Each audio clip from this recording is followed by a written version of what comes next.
Hello and welcome. It's a pleasure to have you join me for this week's podcast. This week, I'm excited to share with you a conversation I had a little while back with Jamie Bunce. Jamie Bunce is the CEO of retirement living operator Inspired Villages. Jamie has 30 years of property construction and development experience, which in the past 10 years has led him to develop Inspired Villages, a set of later life living communities across the UK that have a focus on well-being and independence. Jamie is passionate about how retirement communities can help retirees maintain their well-being as they get older. He hopes that preventative care will not only better the quality of life for the residents living in Inspired Villages, but also reduce pressure on our NHS. Jamie strives to keep the physical, psychological, social and financial well-being of the residents at the forefront of everything Inspired Villages does. In our conversation, Jamie shares the importance of Inspired Villages' core value of always having time for a cup of tea, how the pandemic had brought home to people the importance of connecting with others regularly, and how Inspired Villages communities deliver on being far more than just bricks and mortar. He explained how the rental and purchase options and the costs involved in living in one of Inspired Villages' complexes. Jamie and I recorded this conversation a few months ago now, and since then Inspired Villages has gone from strength to strength. They now have 7 villages up and running as opposed to the 6 mentioned in our conversation, with 3 more on the way. Inspired Villages is also now backed by a joint venture partnership between Legal & General and NatWest Group Pension Fund. So, without any more delay, here's my conversation with Jamie Bunce. So, welcome to the Retirement Cafe podcast, Jamie Bunce. Thank you, Justin. It's great to be here. Good to see you. So, Jamie, those who don't know you, I know you're the CEO of Inspired Villages. Tell me about Inspired Villages. Okay, thanks, Justin. Yeah, Inspired Villages, we're an operator and developer of retirement communities across the UK. We currently have 6 operating communities throughout the UK, with a further 3 under construction. Wow. And then another 12 plus that are going through the planning system as we speak, and then a series of other opportunities that we're investigating in order to sort of fill our platform.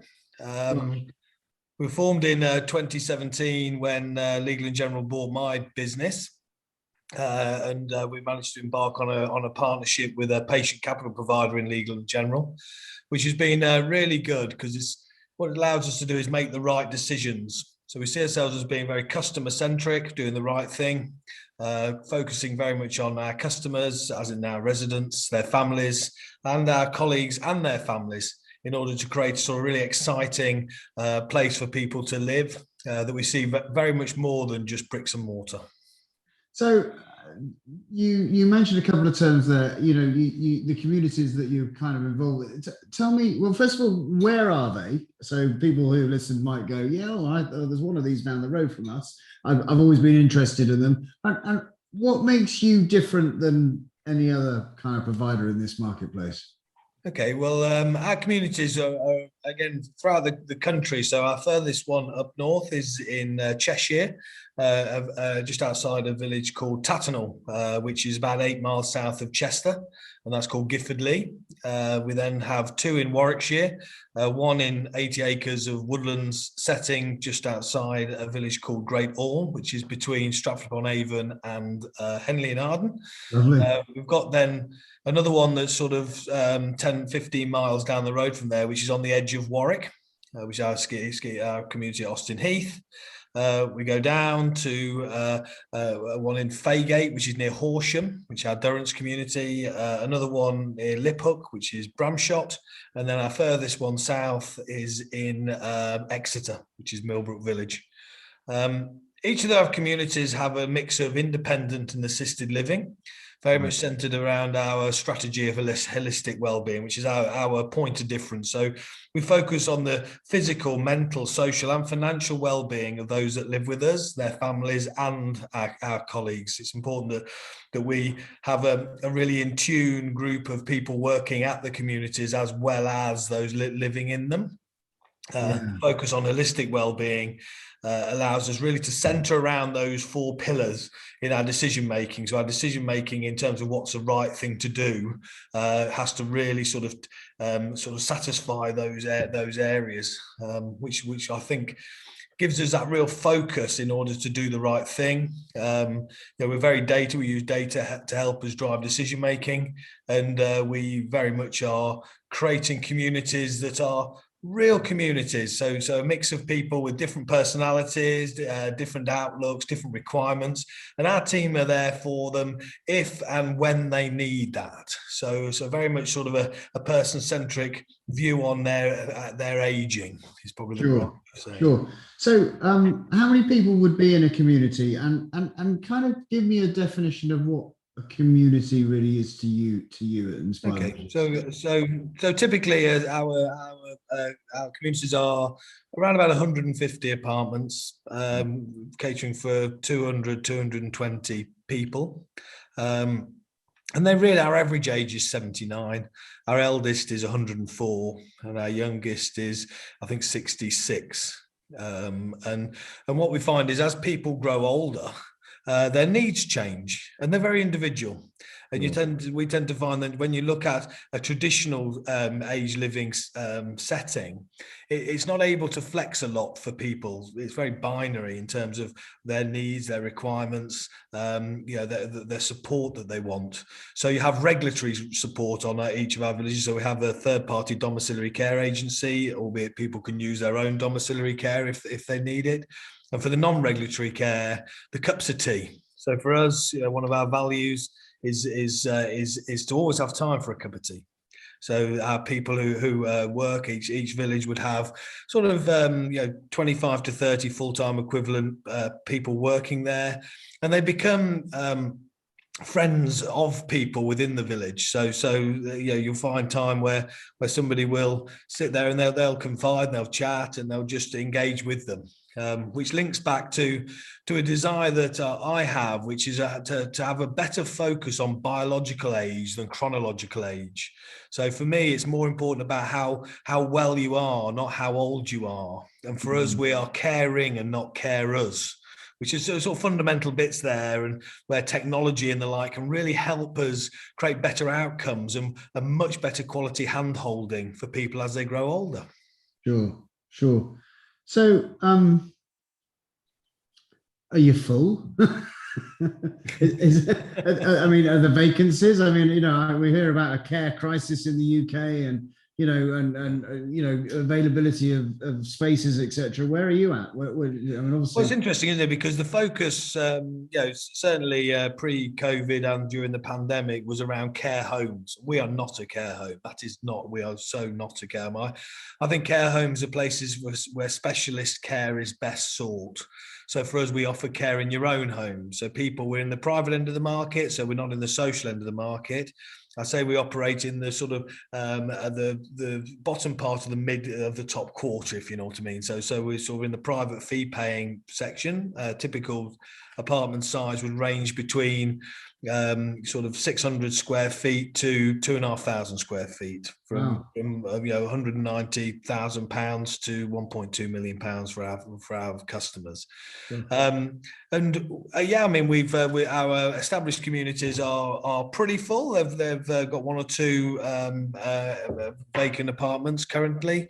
Our emerging villages are filling nicely, and we've just launched our sales suite at Leddy Gardens in Leeds in Kent at the weekend, and we're sort of 45% pre-sold, and we are looking to open that at the turn of the year, so it's sort of November, December of this year. So we're seeing, what we saw is post-pandemic, a real need for people to live in communities, to be able to have somebody there that's on hand closer than they were before. And I think the pandemic has certainly highlighted to everybody from all ages how much they like the idea of seeing other people.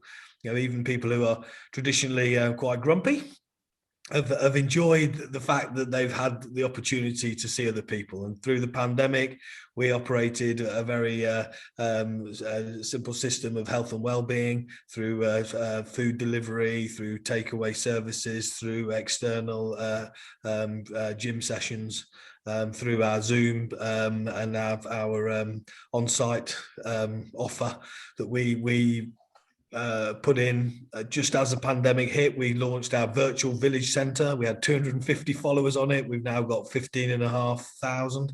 Wow. Where we just put interesting articles and events on there. So we see that we can offer more to a community than just bricks and mortar. We launched the Inspired Friendships during the pandemic, which is a befriending service that we rescued from Age UK down in Kent. And that's great. And, we all have, including myself, a buddy that you call every now and then just for a chat. And we try to give half an hour of our time in order to sort of help tackle this awful pandemic of loneliness and anxiety that suffers again through the ages. So we've got lots of sort of activity on that allows us to sort of create much better outcomes for people that live with us and people that are associated with the business. And Sure. I'm really proud of that. Sure. So Jamie, do people come to you and buy an apartment, or can they rent an apartment? How does it work? Okay, so traditionally, within the sector, it's been predominantly long leasehold. So people will buy 125, 250, or coming forward a 999-year lease. And they will then live with us. It's very much a sort of there was emerging other options. So there's other parties, especially down the social end of the market, that were offering shared ownership and the like. We launched our rental offer last year, and this year we're seeing a huge take up. So it sort of had a steady start. But it is now growing quite rapidly. It's an interesting opportunity for people who are probably in their mid-80s, who just really want to sort of get their affairs in order, have a different viewpoint on their home owning desire, want to release capital for them to do other things, and that market, we traditionally would think with typical scheme, sort of 20-25% of apartments would go to rental. We're seeing that it could be slightly higher as we evolve that option. So yeah, interesting. I mean, I can see that the freeing up of capital. I mean, obviously, from my perspective, I do help people buy care home annuities and do the financial planning around that later life. But I can see how, selling the family home, realizing the capital, working out how much the rental is going to be, and obviously it all comes down to how long you're going to live. But I mean, you can make some assumptions around that and add some security in, as I would expect. But then it does allow the opportunity to spend some of the family home or even gift it away. It's interesting, isn't it? Because, I mean, we all think of capital and income in two very distinct pots, don't we? So traditionally, you would buy a house, you might spend, another £10,000 on that than you thought you would do, but you do it a blink of an eye. But your income, you obviously monitor very closely, and people as their age, they are all on fixed incomes. They're all known what their income is, and therefore, for a rental proposition, they can match that income if we can match the outgoing accordingly. So for us, we want to align the costs that people pay to live, i.e. purchase, and also their service charges or management fees as they are, to a very known number. So it's no shocks, no surprises. We align that goal, and therefore enable people to really take one pressure off themselves by way of, can I afford this? Yes, you can. Okay, can I? And then working with them through the financial element of our holistic wellbeing strategy. Yeah. And so, Jamie, is there a different cost? Well, there must be, I'm sure, because obviously people are renting and people are purchasing. But so if let's say you come along and you sell your home and you purchase one of your apartments, and then all the additional kind of services that you provide, presumably they come at an additional cost, and how's that managed? Do they pay for everything and choose what they want, or how do you work that out? I mean, each of our developments within the sort of the central facility building, we have restaurants, cafes, bars. We have a swimming pool. We do have sauna, steam rooms, fitness studios, craft rooms, and the like.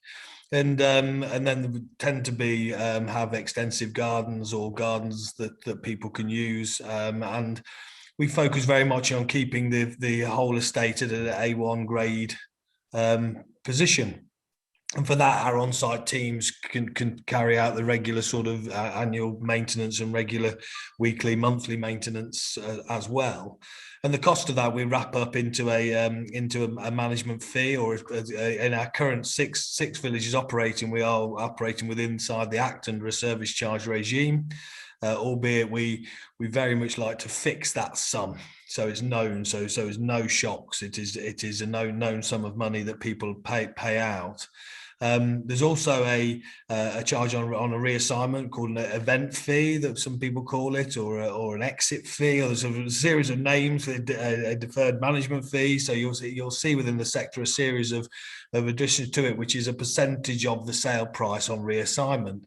And it's something that the OFT have reviewed, and ARCO, as the Association of Retirement Community Operators, have been very clear on what is required in order to people to understand what that cost is, as people are buying a property. I sit on the standards committee for ARCO, and for me that helps a value for money proposition. So for us, we reinvest a portion of that fee into the sinking fund for long-term maintenance, and then we take on the obligation for long-term maintenance on our new properties from Ledding Gardens onwards.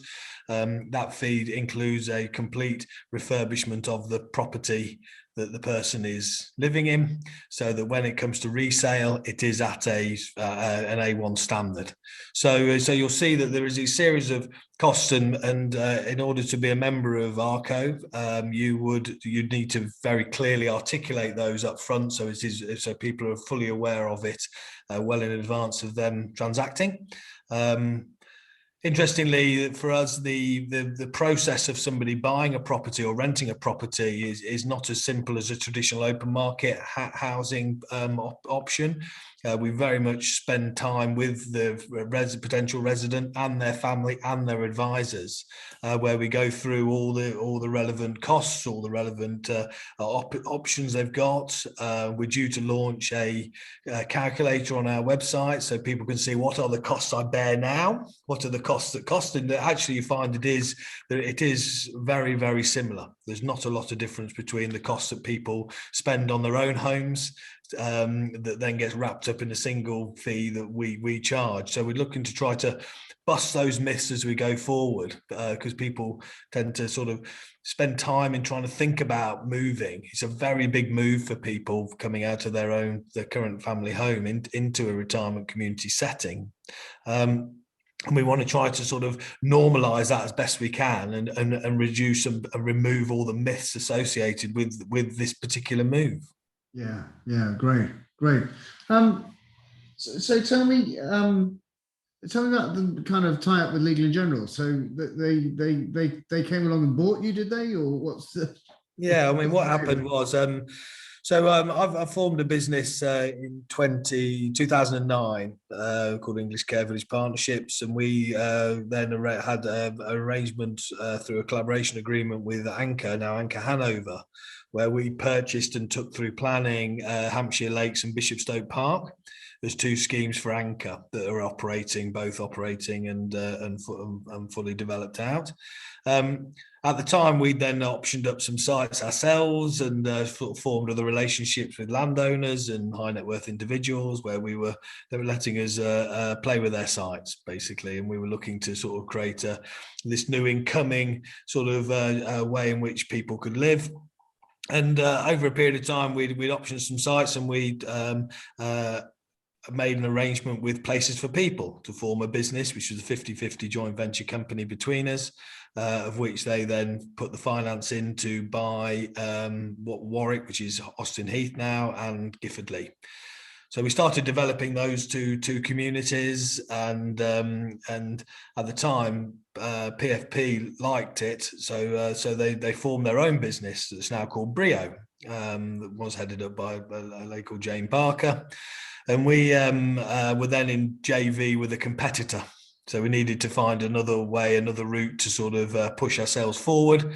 So asked kindly to the PFP exec if they would let us go out and find somebody else to buy the assets and move on. So not take the assets into their new business, but let us take that. They worked with us on that, which I'm forever grateful for. They were a very sound, strong, and honourable business. And we went out looking for investors. And this was 2016, sort of second quarter 2016.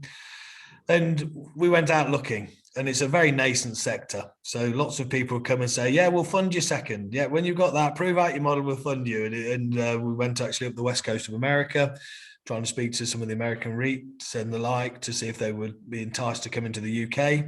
You had the rumblings of Brexit and all those other things that were going on that we needed to talk to. And as part of this journey, we got talking to Legal & General, who to start off with were going to create their own platform and the like. In many conversations that I had with many people, they were talking more and more favorably with us, and they said, look, do you want to do this where we'll buy the assets, or we'll own the propco, we'll have a joint venture in the opco, so we'll work together in a partnership, but the propco transaction will be very arm's length in essence to within an L&G entity, and we'll go off and see if we can create the market. We closed that deal in August of 2017. And by November 2017, we'd bought a competitor in Renaissance Villages, which gave us 6 operating villages, and then a capital to create the platform that we're working through. I think we'd be further on now if it wasn't for the UK planning system that is just adds years onto a process, not just months. But we've sort of started to build the momentum now, and we've got some exciting projects that are coming forward to prove the model out and to sort of inject the energy that's required into this nascent sector. Sure. And so, Jamie, what is the demand? I mean, how do you foresee the marketplace forward? I mean, is this a really growing part of the UK system in providing care in later life? Yeah, well, I think it is. I mean, the numbers, you say, there's 12 million people over 65 currently in the UK, due to rise to 18 million by 2030, I think, or 2035. There's sort of 80,000 properties in housing with care currently. The supply and demand graph is disproportionately huge, and people's choice as they grow older is very narrow. So you'll see that people could, traditionally go, I'm going to move to a McCarthy and Stone or a Churchill or a Pegasus sort of property that offered no care. So that just is accommodation for people, or they would go to a care home, which is, which unless somebody is in need of care, it's a wrong place for people to go. So they would be stuck in their own homes, or then just determined to stay in their own homes, which is probably our biggest competitor. So if you look at the numbers in terms of our aging demography through 65 plus, let alone 80 plus, which is due to grow disproportionately, and you look at the sort of percentage increases of people through to sort of 2030, 2050 onwards as such, then there is a great growth in people who are aging, and there is a not an equal sum of properties that are there to suit them as they age. So that was the exciting thing that in 2008 I established when I was doing retail property development before.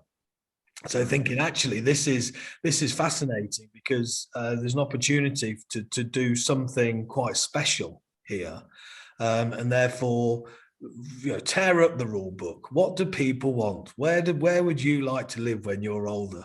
What would you like to experience? What pressure would you like to have taken away from you without your independence going? And what I love about the sector, and I love about my job, is that there is no legacy. I'm creating the legacy. So therefore, I can think about what's the right thing to do. I can then put a financial model around that. I can then get the investors to get excited about it, and then we can deliver a plan that, for us, we're suggesting that we've got sort of just under 1,000 people live with us currently, and by 2035, we're seeing that could be as many as 15,000. Well, the reality is I should be trying to do that every year, not a total of, and to be able to sort of make anything of a dent into the sort of the demography as it ages. So if the focus is on building the right real estate, but importantly, operating it very, very well.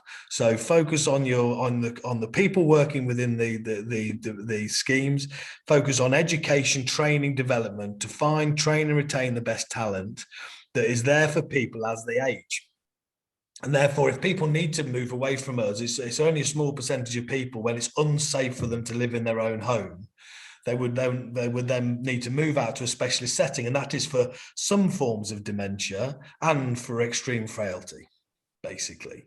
And that's for probably a very short period of time for people, not an extended period of time, which currently is what happens. So for me, that's the exciting thing about it, is you've got an opportunity to make a tangible difference to many people's lives.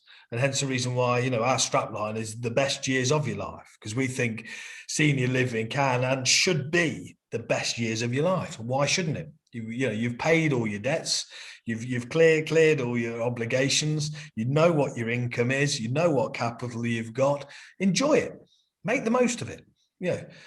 There's talk about, okay, well, with us on the biological age, we've engaged, we did a couple of things. We linked in with UK Active. So as part of their Reimagining Aging initiative, I'm linked in, I sit on a committee with the UK Active team. And we gave 30 residents Fitbits, it would be 2018, I guess now. And we said to them, right, walk 10,000 steps a day. So in 3 months, they did 15 million steps. We had the fittest dogs in Exeter, no doubt. But their core strength rose. Their wellness scores rose. These people became less lonely. It's obvious to become less lonely because they're out and about more, but they have a purpose. And so you thought, well, is the fruit that low hanging that to give somebody a Fitbit and say, walk 10,000 steps will have a dramatic reduction in their loneliness? And therefore their health and well-being, the way they feel about themselves, their whole demeanor is something where you think, well, there's so much we can do. And as a society, we can do that. And if I had my way, I'd love to have the ability, because I think the grandparent through social media had pre-COVID had become sort of disengaged as the matriarch of the family, the boss of the family. And if you could have a way that if granny is walking 10,000 steps and grandchild then needs to run a mile, and then you could get some intergenerational competition, and then you could get one step further, and I'm not sure whether we've got children or how old your children are, but if you were to then have it that if the child didn't run that time, the Xbox automatically switched off. And if it ran, it switch on again.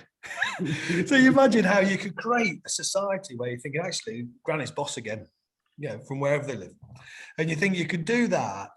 And what does that do? That reduces the quantum of burden onto the NHS. That takes out the pressure of GP visitation. It increases core strength for people. It makes people live better for longer. Yeah. And I think that where I think myself and other, we call ourselves housing with care or retirement, because there's all sorts of different names for our sector. It's so nascent that we haven't even got a proper name for it. Is we could do these types of initiatives, make a huge difference to reduce the burden on the likes of the NHS, on local GP practices, on creating a less loneliness, less anxiety within our communities and the wider communities around us. There's just a good thing, isn't it? Yeah, no, absolutely. I think it's fantastic. Now, so I think I'm thinking that probably I'll ask you the question, but what's your biggest challenge to the business at the moment? I can think of two.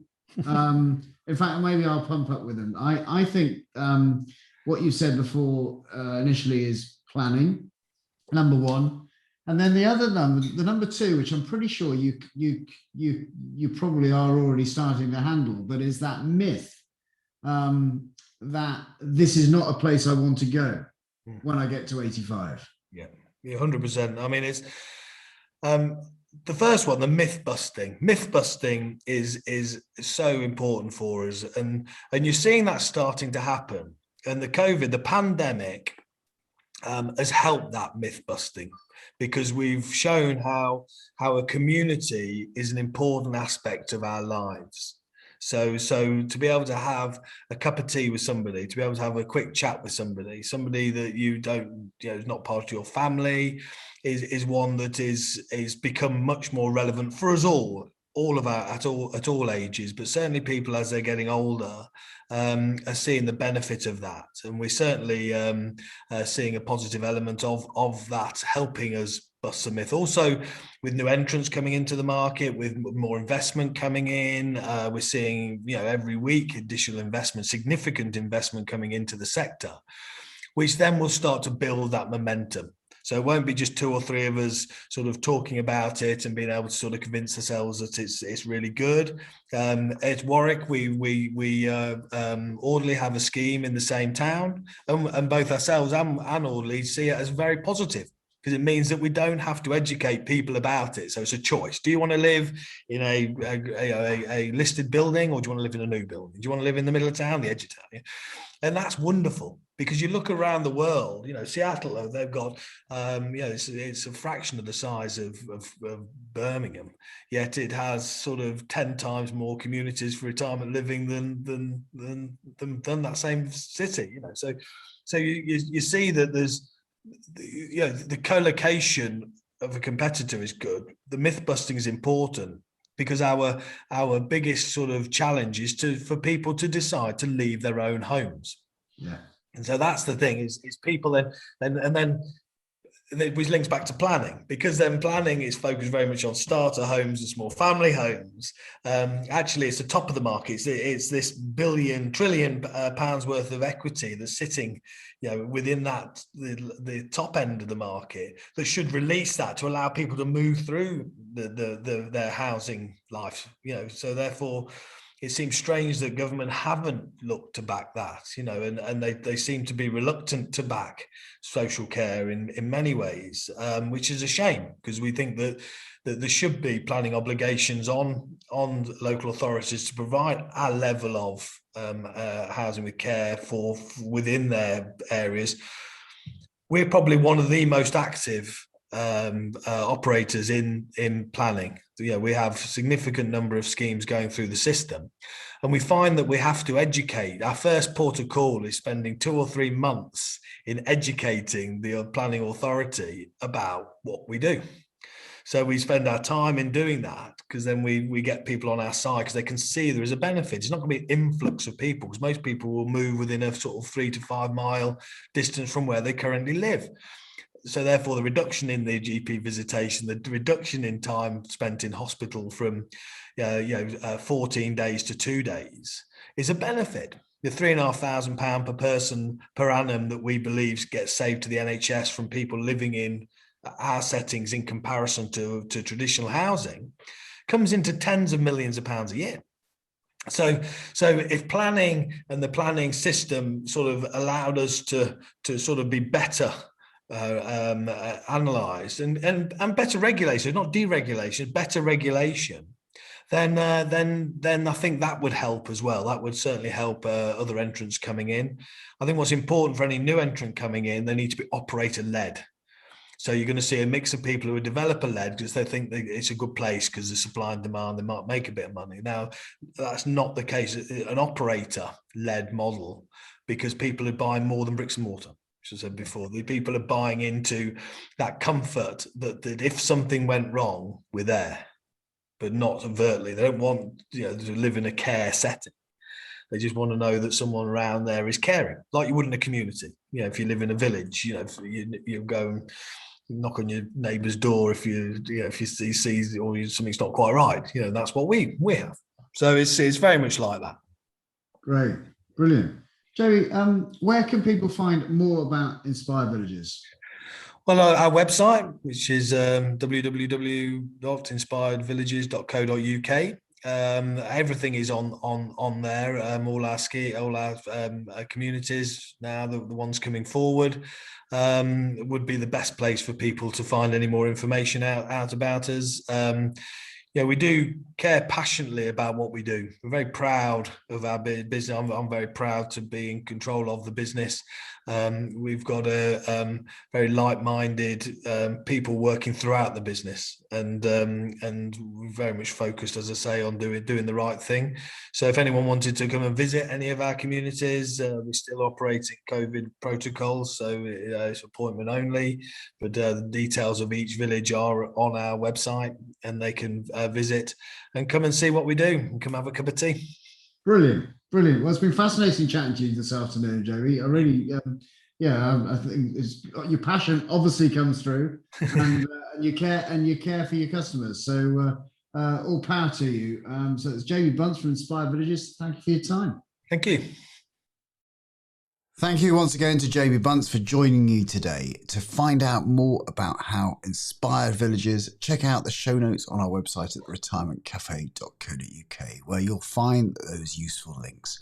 As ever, I hope you've enjoyed this episode. If you have, please leave us a review on Apple Podcasts, and be sure to subscribe either on our website or your preferred podcast player so you never miss an episode.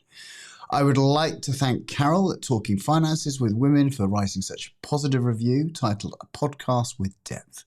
She said the wide variety of topics covered by Justin's guest is a testament to his message that retirement and preparing for it is about much more than tax and investment solutions. A privilege to have been able to put in my 2 penneth worth. Thank you for that, Carol. Did you know that all the podcasts are available to listen to or watch on my YouTube channel? If you prefer to watch my conversations and actually see the guests, simply head to YouTube and search for Justin King MFP or follow the link from our website. If you'd like to get in touch, you can find me on Twitter at Justin King CFP or email me at hello@theretirementcafe.co.uk. So until next time, I'm Justin King, helping you feel more informed in your retirement.